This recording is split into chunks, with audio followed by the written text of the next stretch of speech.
जी, चिराग पासवान जी ने कहा है कि केंद्र की राजनीति बहुत हो गई, अब हमें अपना प्रदेश बुला रहा है। वो बिहार की राजनीति में ज़्यादा दिलचस्पी ले रहे हैं, कैसे देख रहे हैं इसको? इसी बिहार के तो वो सांसद हैं, इसी बिहार से हाजीपुर लोकसभा क्षेत्र से वो सांसद हैं, तो बिहार बुला रहा है, इस बात का क्या मकसद है? बिहार से तो सांसद है ही, मतलब वो इस चीज़ को वो इस तरीके से स्पष्ट नहीं किए कि बिहार किस परिप्रेक्ष्य में उनको बुला रहा है। भैया बिहार के तो आप सांसद हैं ही, 2024 का जो चुनाव हुआ उसमें हाजीपुर से वो सांसद बने। हाँ, बिहार में लोगों को उनकी ज़रूरत है।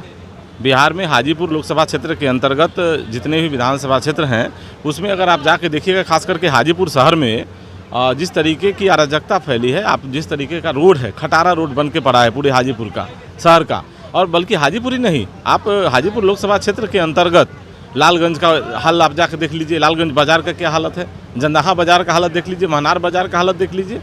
तो हाँ, निश्चित रूप से उनकी ज़रूरत है बिहार में, इसलिए कि यहाँ से वो सांसद हैं, तो सांसद की हैसियत से उनके क्षेत्र के अंतर्गत जो इलाके हैं उसका विकास कैसे हो, उस पर निश्चित रूप से उनको बिहार में आके इसका काम देखना चाहिए।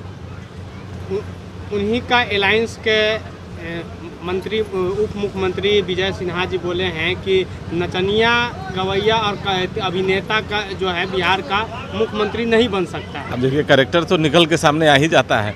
अब विजय सिन्हा जी अब किस परिप्रेक्ष्य में बोले हैं तो वही बताएंगे, लेकिन अब कभी वो देखे होंगे उस तरह का कैरेक्टर, तभी वो बोल पाए होंगे। अब इसका जवाब तो वही दे पाएंगे। जी, अभी केंद्रीय विद्यालय को भूमि मिल गई है, लेकिन जहां भूमि आवंटित किया गया है वहां पे पासवान समाज के कईयक लोग वहां पे बसे हुए हैं, रह रहे हैं, और उन लोगों की विस्थापन की स्थिति आ गई है। इसको कैसे देख रहे हैं? नहीं, देखिए, निश्चित रूप से इतने लंबे समय से जो लोग जहाँ पे रह रहे हैं, वास कर रहे हैं, और वो गरीब वर्ग के लोग हैं, तो उन लोगों को नहीं उजाड़ा जाना चाहिए। अब बहुत सारी ज़मीनें खाली पड़ी हैं, दूसरे ज़मीन में भी ये काम किया जा सकता है। अगर किसी वैसे गरीब तबके के लोगों को आप कहीं, जो पहले से वहाँ रह रहे लोग हैं, उनको अगर हटा करके आप अगर वहाँ कोई संस्था लाना चाहते हैं, तो हमें नहीं लगता कि ये विकास का कोई बड़ा अच्छा सुनहरा अवसर होगा। इस पे ज़रूर सरकार को ध्यान देना चाहिए। जो भी गरीब लोग जहाँ भी पहले से बसे हैं, उनको बिना विस्थापित किए हुए उनको अचानक से आप कहीं हटा देंगे तो ये कहीं से भी उचित नहीं। पशुपति पारस जी जब केंद्रीय मंत्री बने थे तो हाजीपुर में नेफ्टम लाए थे। चिराग पासवान जी जब केंद्रीय मंत्री बने तो नेफ्टम को बंद किया गया। फिर क्षेत्रीय कार्यालय हाजीपुर में जो है उसको बंद किया गया, और उसके बाद फिर अचानक चिराग पासवान जी जो है फिर नेफ्टम को चालू करें। इसको कैसे देखते? अब देखिए, क्या है, ये विभाग का मामला है, जिस विभाग के वो मंत्री हैं, पहले अब किस परिप्रेक्ष्य में खुला है, फिर बंद क्यों हुआ, फिर दोबारा कैसे चालू हो रहा है। हम लोगों को मतलब इस बात से रखना है कि हाजीपुर का विकास, वैशाली का विकास कैसे हो पाएगा, इन सब चीज़ों पे नज़र होना चाहिए। और देखिए, हम लोग एक बात बड़ी स्पष्टता से कहते हैं कि किसी भी नेता के द्वारा ये कहा जाना कि हमको बिहार बुला रहा है, हमको दिल्ली बुला रहा है, हमको राजस्थान बुला रहा है, भैया आप जहाँ से MP MLA होते हैं, सबसे पहले वहाँ के विकास के संदर्भ में आपको चिंता करनी चाहिए, पहल करना चाहिए। ये वैशाली आप जहाँ पे अभी खड़े हैं, ये लोकतंत्र की धरती इसको माना गया है, और ऐसे धरती पे वैशाली का आप लोग देखे होंगे चित्रण, जिस तरीके से वैशाली में विकास होना चाहिए। आपने कहीं कुछ देखा है क्या वैशाली में? वैशाली में जहां आप जाते हैं, आप जब देखेंगे कि पर्यटन के दृष्टिकोण से इस वैशाली से कई गुना आगे विकसित हो गया बोधगया, कई गुना आगे विकसित हो गया राजगीर, तो भाई उससे बड़ा जगह है, उससे बड़ा प्लेस है हमारा वैशाली।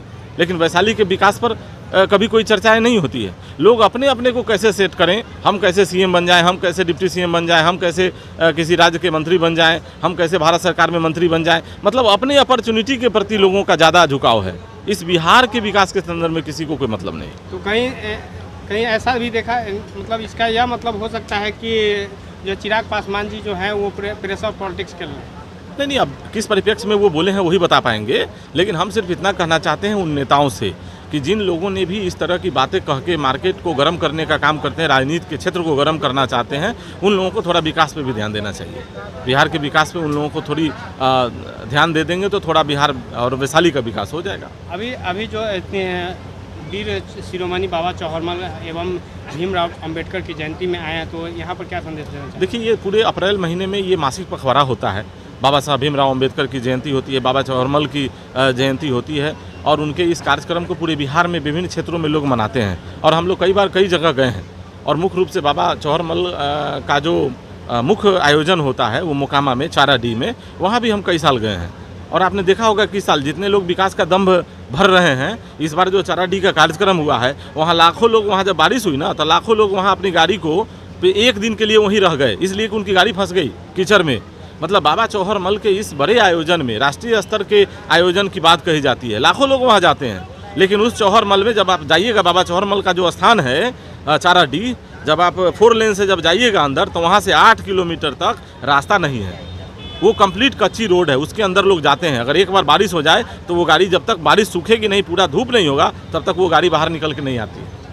तो ये विकास के संदर्भ में भी लोगों को ध्यान देना चाहिए। ये चौहर मल जयंती में हम लोग हर जगह जाते हैं, अब खास करके अभी हम लोग वैशाली में हैं, ये अप्रैल माह में तो पूरे बिहार में होता है, हर जगह अलग अलग तरीके से लोग मनाते हैं। तो इन सब चीज़ों पर लोगों को ध्यान देना चाहिए। धन्यवाद।